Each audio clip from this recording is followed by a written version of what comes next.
You're listening to Micron, a one-man podcast with weekly episodes about life, learning, laughter, and the people who make this world an interesting place. I am your host, the writer, editor, and producer, the man with the mic, Ron Stauffer. Micron is a podcast by me, but it isn't about me. It's about what I've seen, lessons I've learned, things I've tried or discovered, things I've failed at, and, most importantly, it's about the people I've met along the way. This series is all about Richard Wagner's operatic tetralogy, The Ring Cycle. In 2018, for my senior year in college, I flew to San Francisco to cover the San Francisco Opera's production of the massively popular, mind-blowingly long, and astonishingly expensive event where 4 operas in a row were performed to a sold-out audience over a period of 6 days. I covered the event as a reporting exercise for one of my journalism courses.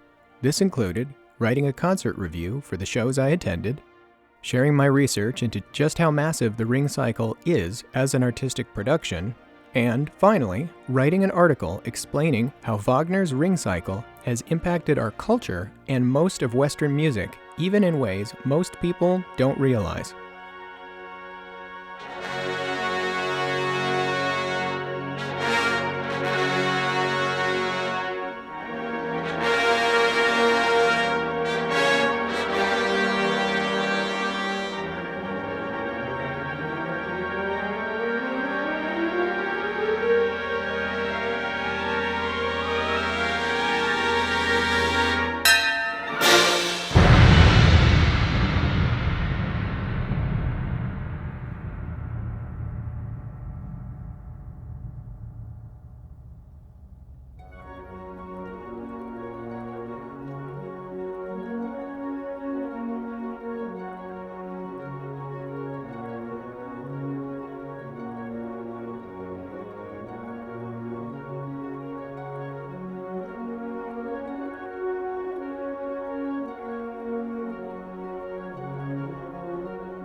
This is episode 1 of 3, where I'll read my article on how impactful the Ring Cycle has been on music, movies, books, and even children's TV cartoons. Now, I know, reading a college paper doesn't sound very exciting, but I'll try to make it interesting. I think the topic is absolutely fascinating, and I think you'll find it interesting as you realize that Wagner's music and his musical inventions have influenced the way that you think and appreciate music without you even knowing it.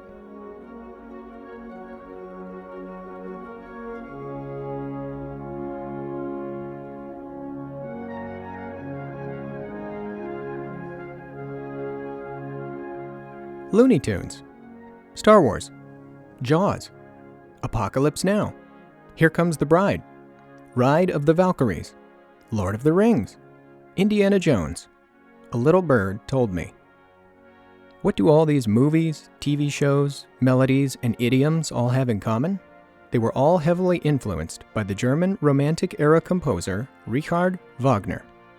Wagner, whose name might not be quite as universally recognizable as Beethoven or Mozart, has still had a tremendous influence on music and art in the 21st century.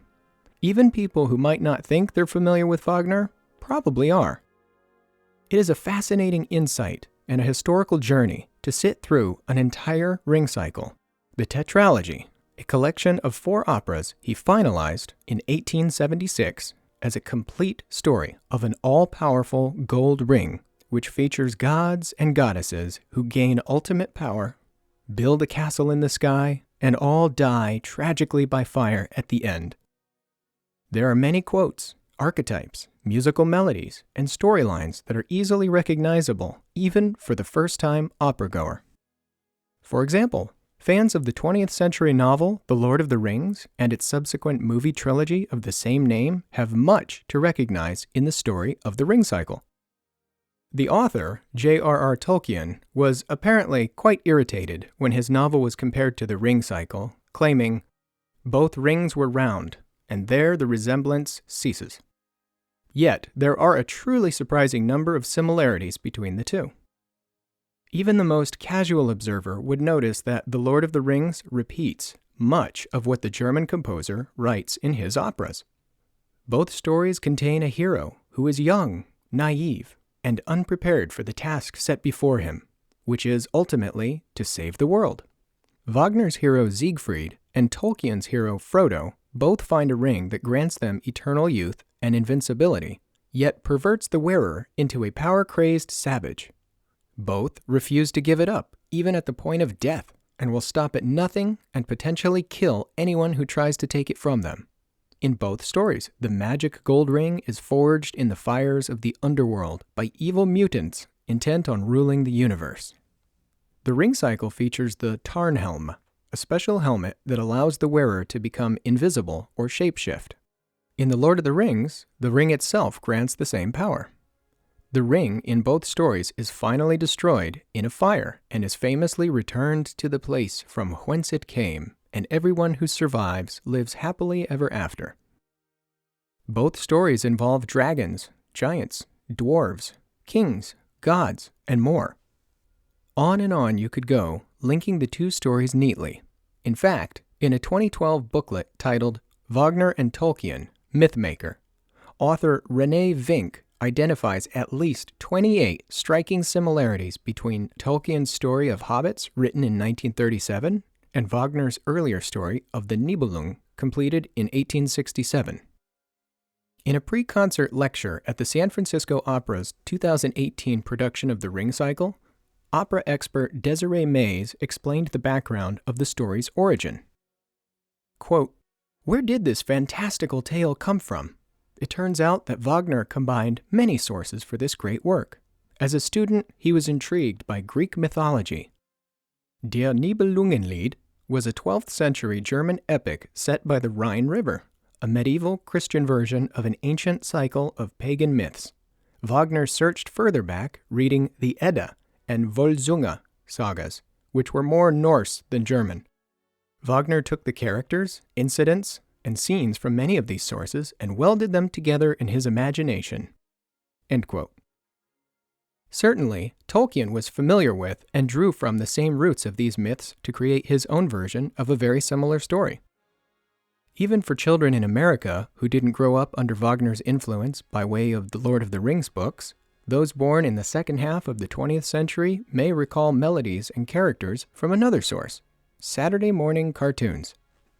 Frequently, the Warner Brothers Looney Tunes used operatic music as a comedic backdrop, such as the time Bugs Bunny acts the part of a barber shaving Elmer Fudd's already very bald head, while Rossini's Barber of Seville plays in the background. In fact, in an ironic twist, it was actually the 8-minute short by Looney Tunes called What's Opera, Doc?, featuring Wagner's music as the central theme, that inspired some children to grow up to become the opera singers of today, who now sing Wagner's Ring Cycle. In an article published in 2016 in the Wall Street Journal titled How Bugs Bunny and Kill the Wabbit Inspired a Generation of Opera Stars, Jamie Barton, who incidentally played Fricka, Wotan's wife, in the San Francisco Opera's Ring Cycle in 2018, actually credits the cartoon as the starting point of her awareness of Wagner's musical magic. Kill the Wabbit! Bugs Bunny was really kind of the kernel of the start for me in a big way with opera music. Period, she said. Another artist, in the same article, commented on the powerful impact the cartoon has had in bringing Wagner to the masses. You probably know more of this music than you realize. If you hear Wagner, you already know it because you've heard Bugs Bunny, said Anne Ford Coates, a hair and makeup designer at the Washington National Opera.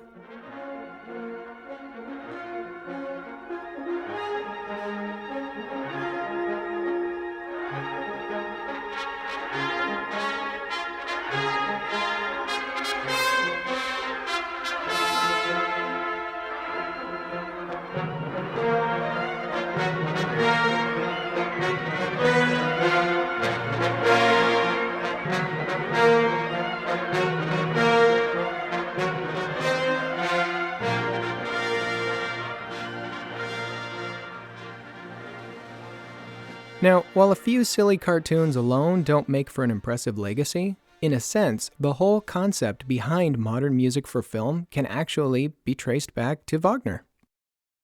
Even though the Ring cycle was completed in 1876, which was a full 16 years before Thomas Edison invented the motion picture camera, it was Wagner who elevated the music drama to such a level that by the time films were commonplace, composing music for them, in his style, was the norm. Max Steiner, for example, was an impressive composer in his own right, with such compositional film music credits as King Kong in 1933, Casablanca in 1942, and Gone with the Wind in 1939. Yet he wasn't shy about deflecting praise and complimenting the German composer of the Ring cycle instead.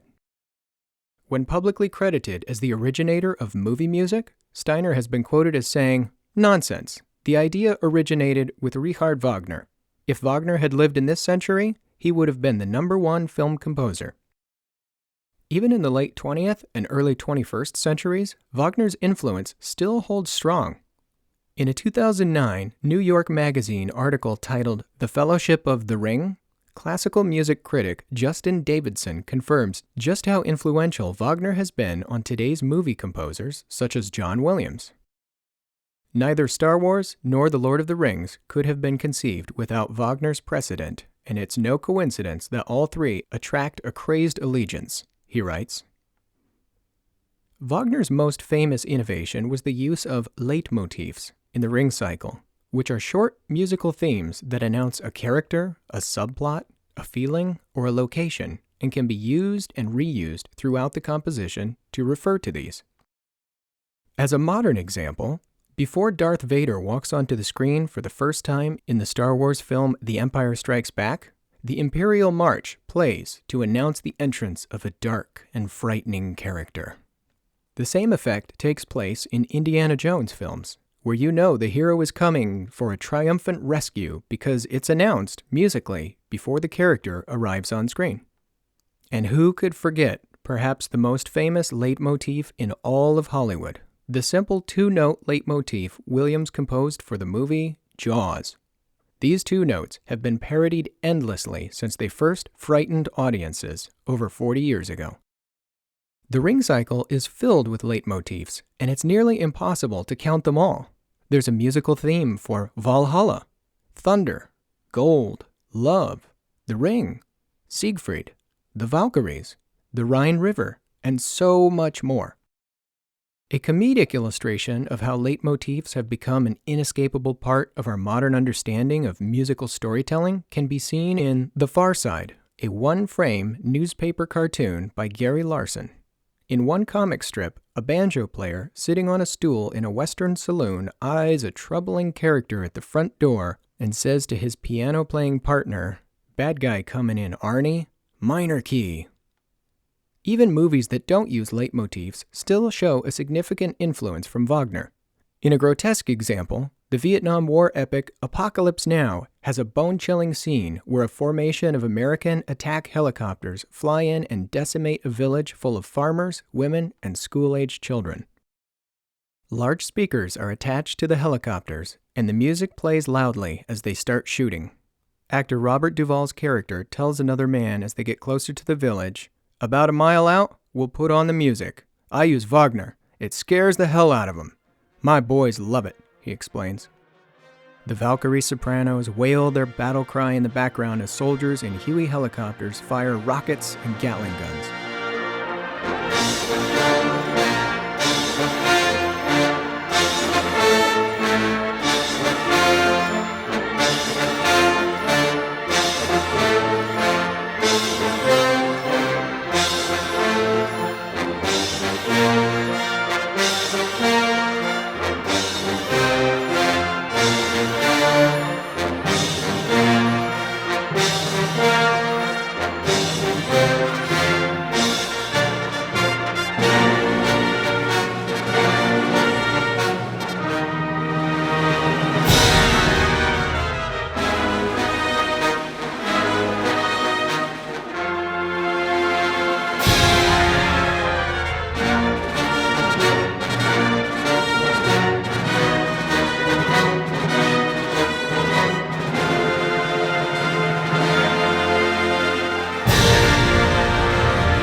In addition to his music, Wagner's ideas on stagecraft have also greatly affected performances today.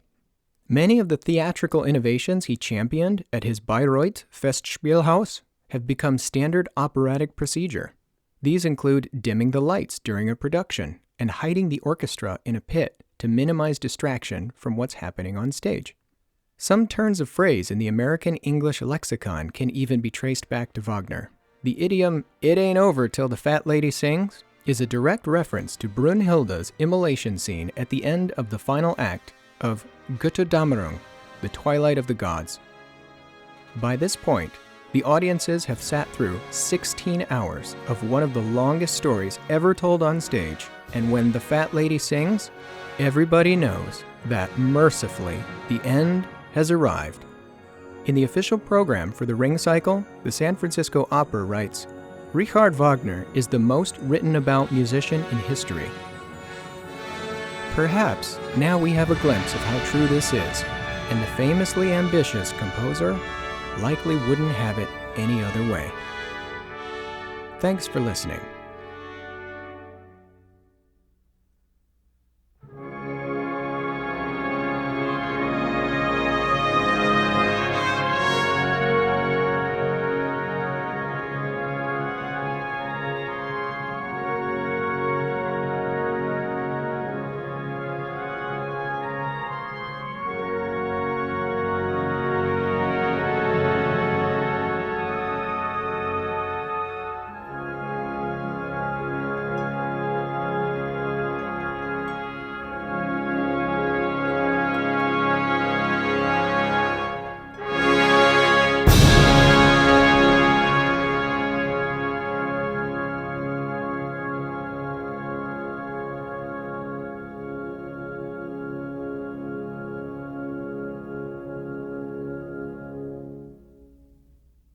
You've been listening to Micron, a one-man podcast with short episodes about life, travel, discovery, learning, and failure.